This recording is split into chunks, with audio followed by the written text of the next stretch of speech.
Out here. I really want to say thank you to the city of St. Paul and Visit St. Paul, and most importantly my whole entire family and everybody else just for coming out to see me.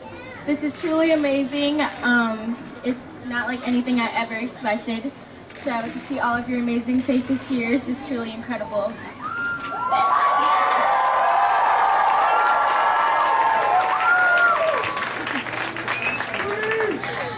Thank you.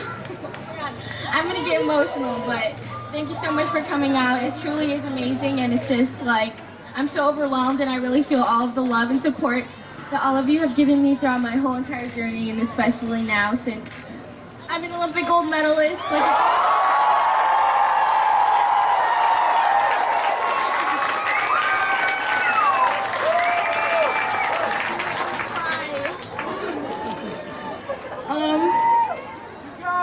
There's a lot of young girls and boys out here, and I just want to say that if you ever want to reach your dreams, please try and go for it, because you never know how far you're going to get, and it's just truly is amazing when you do reach your dreams. So please don't ever, even if it get hard, like, don't ever stop, and keep reaching for your dreams.